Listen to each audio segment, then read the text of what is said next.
Bonsoir. Bonsoir. Allez, c'est reparti. Salut Edwige. On est là aujourd'hui donc pour démarrer une nouvelle chronique qui a pour but de déconstruire des idées reçues autour d'une thématique.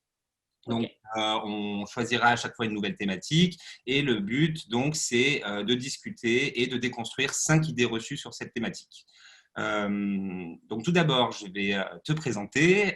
Edwige, tu es coordinatrice du pôle prévention jeune à l'ALS, l'association de lutte contre le sida et pour la santé sexuelle. Et C'est ça. tu fais également beaucoup d'interventions auprès d'un public jeune, collège, lycée, si je ne m'abuse. Voilà. Pour l'instant, on est surtout sur un public âgé entre 12 et 25 ans, principalement, avec effectivement par moment des classes collège, mais aussi des classes lycée ou éducation nationale, quoi qu'il en soit. Et tout lieu qui peut accueillir des personnes âgées de 12 à 25 ans, donc des MJC, des bureaux ou pôles info jeunesse, enfin voilà, tous les endroits où on peut rencontrer les publics concernés et aborder avec eux la santé sexuelle et l'éducation à la sexualité. Ok, super. Bon, merci d'être là avec nous aujourd'hui. Merci à toi.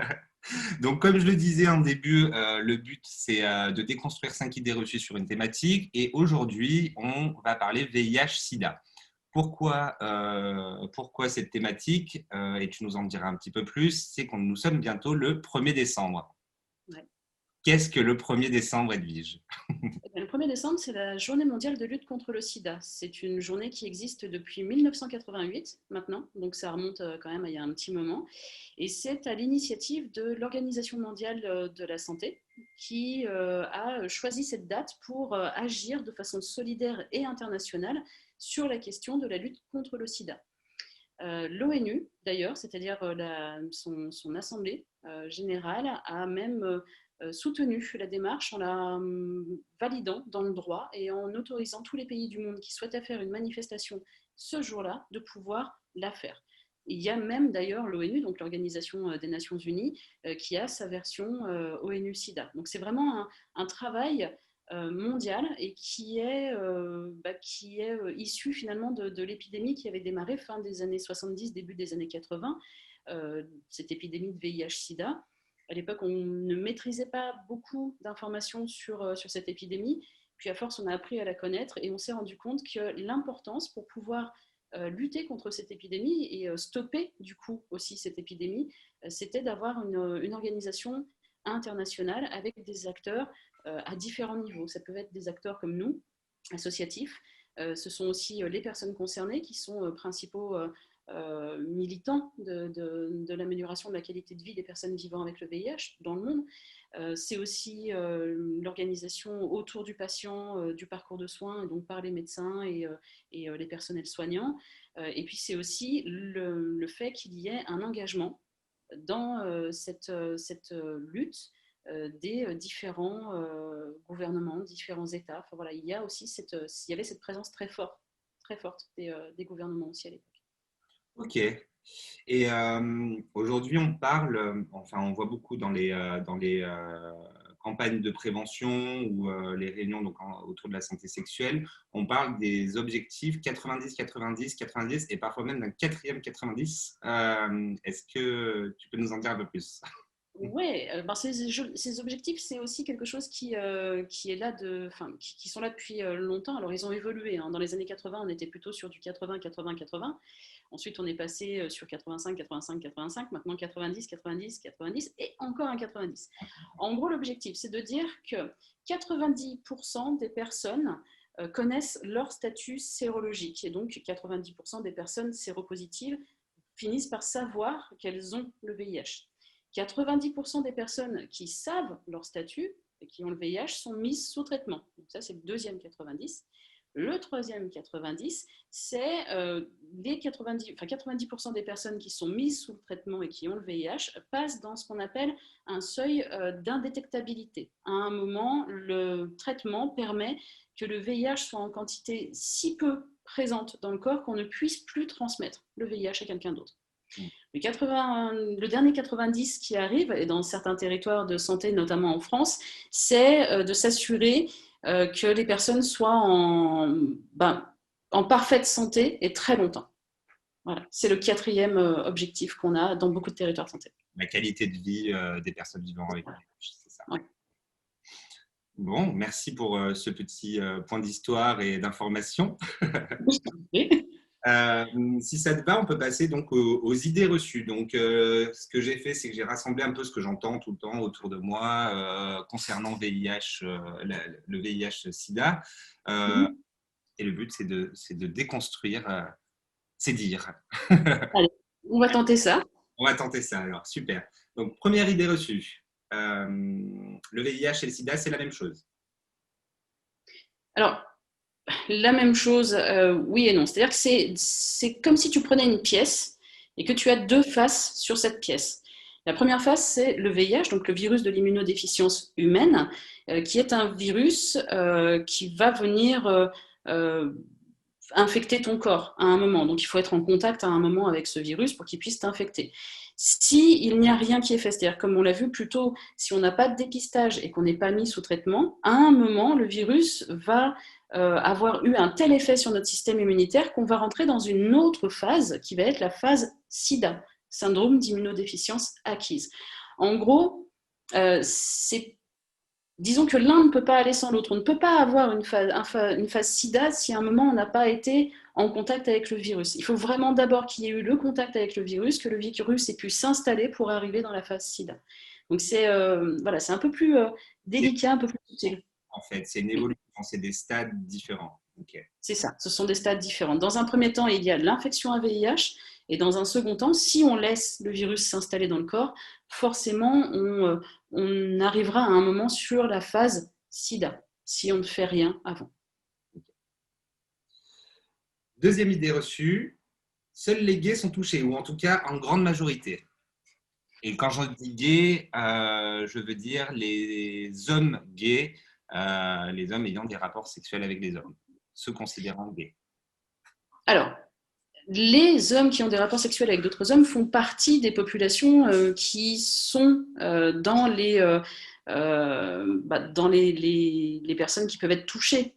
Après, voilà, ce qu'il faut regarder en réalité, c'est que le VIH a quand même, en termes de mode de transmission, la possibilité d'être transmis de façon sexuelle, donc par voie sexuelle. Ce qui veut dire que toute personne qui aurait une sexualité avec une ou plusieurs partenaires différents peut à un moment se retrouver dans une situation d'être en contact avec le VIH. Donc c'est pas forcément que les personnes homosexuelles ou ayant des rapports sexuels avec d'autres hommes qui risquent ou qui ont un risque plus élevé. Je pense aujourd'hui que la réalité, c'est que si on regarde les chiffres mondialement parlant, on a quand même une équité entre hommes et femmes, c'est-à-dire qu'on a au niveau mondial des chiffres qui nous montrent qu'on est à 50-50 au niveau des contaminations, des chiffres. Après, effectivement, si on va un peu zoomer sur certains endroits, sur certains espaces, et si on se dit, bah, tiens, on va zoomer par exemple ce qui se passe en France, on va effectivement identifier que sur des nouvelles contaminations, on aurait une propension un peu plus élevée d'hommes ayant des rapports sexuels avec d'autres hommes qui ont été contaminés. La réalité, c'est que dans notre pays, en tout cas, une des populations qui a été la plus sensibilisée au dépistage par rapport au VIH, c'est quand même cette population, la population des hommes ayant des relations sexuelles avec d'autres hommes. Donc c'est devenu quand même une habitude beaucoup plus répandue auprès des gays et donc des homosexuels hommes ou des hommes qui ont des relations sexuelles avec d'autres hommes, d'aller faire des dépistages plus réguliers. À partir du moment où tu es dépisté de façon beaucoup plus régulière, il y a quand même un effet sur les résultats épidémiologiques. Là, aujourd'hui, on a quand même encore 30 000 personnes en France qui ignorent leur statut sérologique, qui ignorent qu'elles sont séropositives au VIH. Alors, on peut se dire, ben, du coup, est-ce que vraiment ce ne sont que des hommes qui ont des rapports sexuels avec d'autres hommes, ou est-ce que ce ne serait pas une population moins sensibilisée qui ne se fait pas dépister suffisamment? Ok. Ça répond un petit peu à la troisième idée reçue que j'avais récoltée, à savoir c'est une maladie qui ne touche que les pervers sexuels et autres débridés du sexe. D'accord, mais quel est donc, qu'est-ce déjà qu'une perversion sexuelle ou être fait déguisé? Peut-être que ça Nous, fait l'objet d'une autre chronique. peut-être que ça fera l'objet d'une autre chronique. Non, en réalité, je pense que ce qui peut et à tort être envisagé comme une perversion, ce serait le fait de certaines pratiques, ce serait le fait d'avoir plusieurs partenaires. Mais j'ai envie de dire là, ton orientation sexuelle et ton identité de genre n'a aucun effet sur les pratiques que tu peux avoir ou sur le nombre de partenaires que tu peux avoir. C'est vraiment très personnel. Enfin, la sexualité, c'est quelque chose d'intime et de personnel. Elle appartient à chaque personne et on peut très bien être une femme, comme c'est mon cas, avoir des rapports sexuels avec des dizaines de partenaires différents.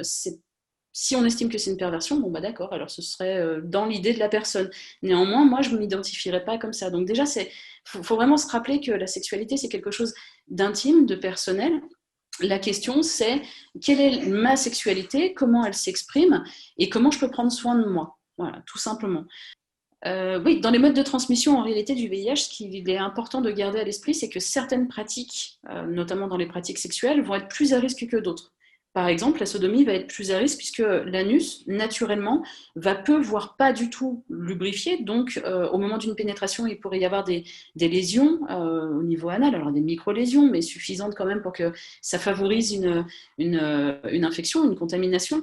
Donc, c'est pour ça qu'il faut quand même garder à l'esprit qu'en réalité, ce sont plutôt des pratiques avec certaines qui vont être plus à risque, puisque la muqueuse, donc porte d'entrée, sera plus fragile, mais ce sera aussi en lien avec le liquide qui, lui, va être peut-être un des plus contaminants. Ça peut être notamment le sperme qui est chargé en virus, beaucoup plus que les sécrétions vaginales, par exemple.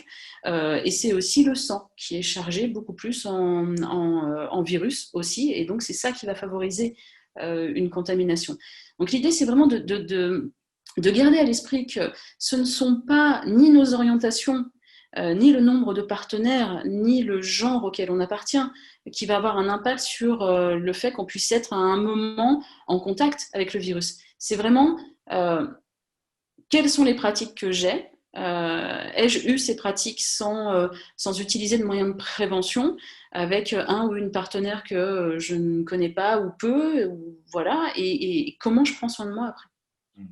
Ok. Je reviendrai sur des sujets ensuite, je pense à la fin, mais dernière idée reçue, du coup, quatrième, pardon. Ouais. Le VIH-Sida est une maladie qui concerne donc principalement les gays, mais aussi les vieux, hein, disons-le comme je l'entends. C'est une maladie vieillissante et que voilà, c'est un peu old school. C'est un peu old school. Alors oui et non. J'ai envie de dire oui et non. Genre, j'aime bien ce genre de petite réponse.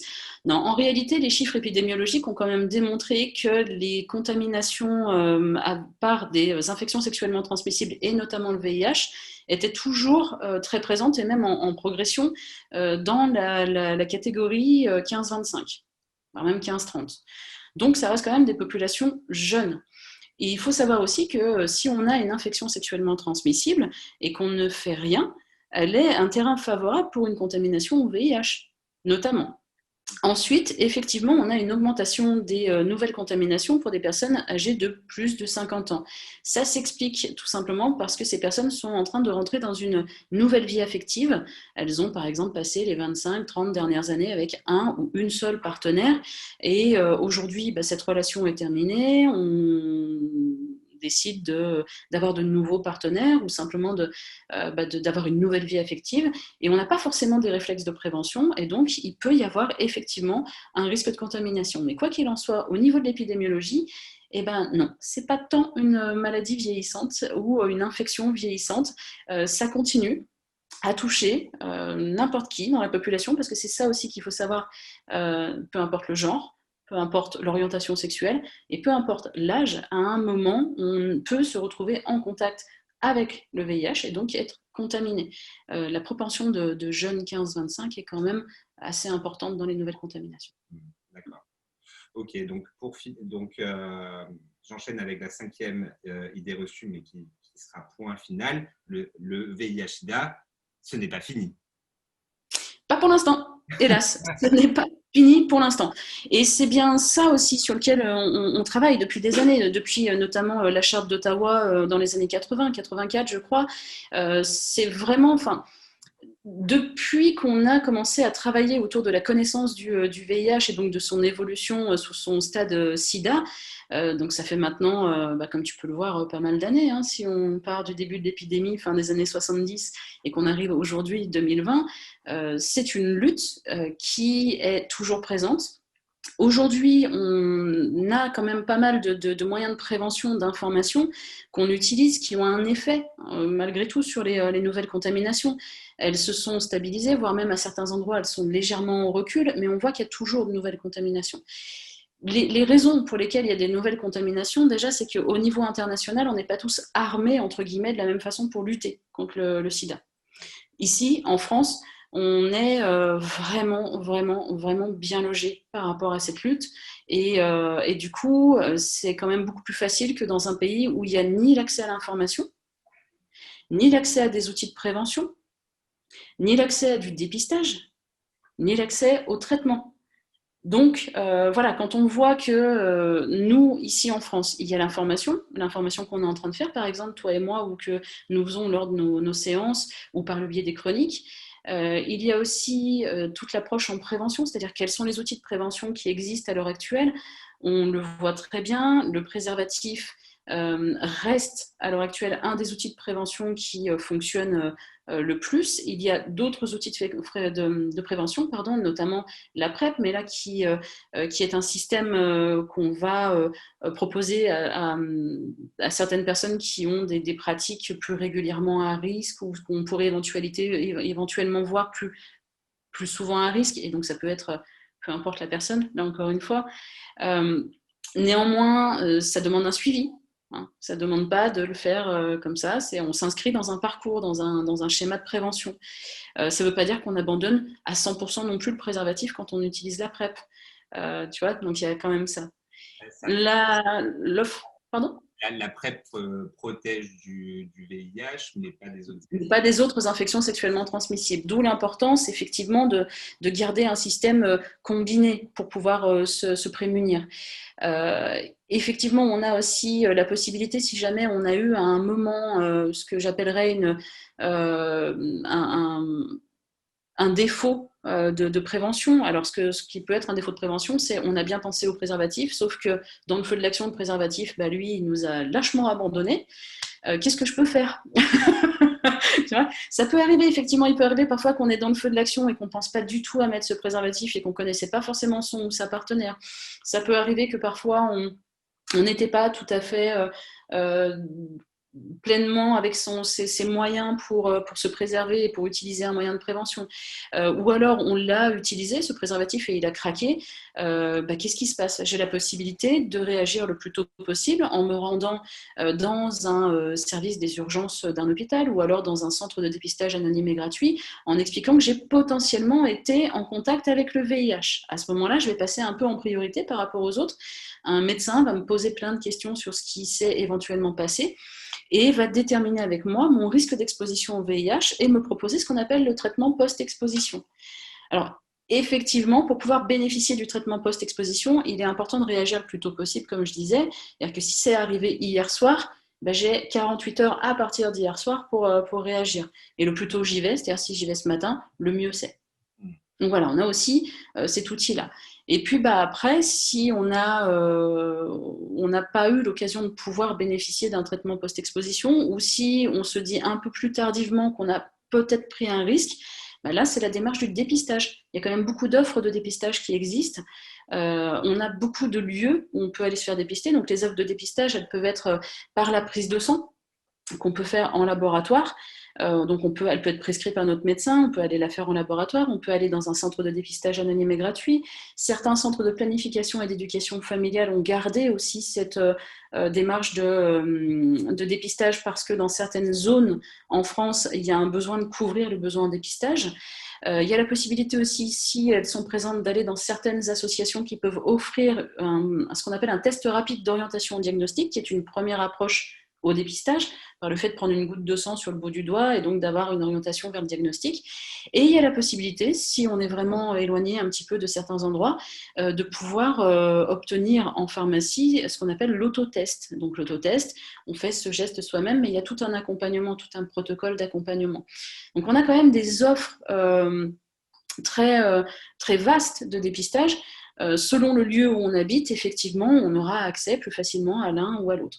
Et l'idée, c'est qu'on se dit, à un moment, j'ai possiblement été en contact avec le virus, je n'ai pas eu la possibilité de bénéficier du traitement post-exposition, j'ai la possibilité de faire un dépistage. L'importance du dépistage, ce sera que si le résultat revient positif, alors là, toute une démarche de soins s'enclenche avec un traitement antirétroviral qui va lutter pour préserver le système immunitaire, donc qui va booster le système immunitaire tout en s'assurant de faire comme s'il endormait ou enfermait dans une boîte le virus pour qu'il ne puisse pas se répliquer. Et si le virus ne peut pas se répliquer, à un moment, il passe en dessous d'un seuil. Et quand il est en dessous de ce seuil-là, je sais que ma santé à moi déjà est préservée par rapport au VIH, mais en plus, je ne risque pas de le transmettre à d'autres personnes. Pour autant, il est important, puisque c'est un traitement qui est pris quotidiennement, d'avoir un suivi médical, de bien s'assurer de faire un suivi régulier, parce que prendre un traitement tous les jours, ça peut avoir des effets quand même, des effets sur la fatigue, des effets sur la digestion. Donc ça nécessite d'avoir une alimentation qui soit équilibrée et variée, d'avoir un sommeil qui soit de qualité. Enfin voilà, ça demande aussi d'avoir un suivi sur sa santé générale qui permettent de s'assurer que le traitement soit en efficacité la plus totale possible. Et donc ça se fait avec un suivi régulier. Bon, bah, en fait, c'est très bien parce que tu as anticipé mes questions que je m'étais un petit peu gardées dans un coin de tête. Je voulais revenir sur ce que tu viens sur ce quoi tu viens de conclure, à savoir indétectable, intransmissible, qui est quand même un message hyper important aujourd'hui pour le VIH. Enfin, voilà, c'est une super avancée, quoi. Donc, quand on a une charge virale indétectable, on ne peut pas transmettre à sa ou ses partenaires le virus du VIH. Et ça, c'est top, quoi. Bien sûr, avec un suivi régulier chez son médecin. Je voulais revenir sur les outils de prévention, mais tu les as évoqués, on les mettra, on les rappellera dans la description de la vidéo. Pour moi, c'est un peu tout bon. Je pense qu'on a, j'espère, déconstruit des idées reçues et des préjugés autour du VIH. Si il y en a d'autres auxquels toi tu penses ou ceux qui regardent la vidéo et regarderont la vidéo en long, n'hésitez pas à nous les poser et on se fera un plaisir d'y répondre. Voilà. Est-ce que tu aurais un autre message final à faire passer? Le message le plus important que j'ai à faire passer, c'est que c'est comme pour tout. À partir du moment où on est dans la méconnaissance du fonctionnement de quelque chose, on a très vite des idées reçues, des préjugés et des peurs. Et plus on apprend à connaître finalement comment ça fonctionne, mieux on apprend à identifier les gestes qui peuvent nous permettre de nous protéger. Plus on apprend aussi à maîtriser les gestes auxquels on peut penser s'il y a eu, par exemple, à un moment, malgré tout, une mise en contact. Le plus on connaît le fonctionnement du traitement, notamment pour le VIH, et le moins on en a peur, du coup, le moins on a de préjugés, et le moins on risque d'être discriminant face à des personnes qui vivent avec le VIH. Aujourd'hui, il y a encore des discriminations, elles sont moins marquées qu'il y a quelques années en arrière, mais néanmoins, elles sont encore présentes, ces discriminations. Il y a encore un jugement de dire à une personne que si à un moment elle s'est retrouvée contaminée par le VIH, c'est de sa faute. Non, il suffit d'une fois. Et ça peut arriver à n'importe qui. Tant qu'on pense aussi à aller se faire dépister, si on a une sexualité et qu'on se dit, j'ai pas forcément énormément de partenaires, mais je peux aller me faire dépister au moins une fois par an, juste pour moi. Si par contre j'ai plusieurs partenaires par an, d'aller me faire dépister plusieurs fois, ça peut être intéressant. Une fois qu'on connaît tout ça, une fois qu'on sait qu'aussi le traitement, si on le prend le plus tôt possible, qu'on a un suivi médical qui est adapté à nos besoins, à nous, en santé, et qu'on devient, comme tu le dis, indétectable, donc on a une charge indétectable, donc c'est intransmissible. Le plus tôt c'est mis en place, le mieux c'est, et le mieux, ça favorise l'idée de casser la chaîne des transmissions. Cette idée-là, elle existe depuis maintenant la charte d'Ottawa 84, donc ça fait quand même très longtemps. Il y a toujours des contaminations. En France, on reste sur quelque chose aux alentours de 6 000 nouveaux cas par an. L'objectif, ce serait comment on fait pour ne plus dépister 6 000 nouveaux cas, et comment on fait aussi pour aller toucher les 30 000 personnes qui ignorent qu'elles sont séropositives. Qui ne connaissent pas leur statut encore. Ouais. Bon, il y a encore du travail, mais c'est pour ça que les associations de lutte contre le VIH et plein d'acteurs et actrices en santé sexuelle travaillent sur tout ça. Donc, bravo pour tout ce travail et merci pour toutes ces explications. Merci à toi. Pour résumer, préservatif, dépistage, et puis voilà. Hein. Et puis après, Prendre soin de soi. voilà. Plus on prend soin de soi, plus on prend soin des autres. Bon, eh ben, c'est parfait. C'est un très beau message pour conclure cette chronique, je pense. Merci. Merci Edwige. Merci à toi. À bientôt. À bientôt.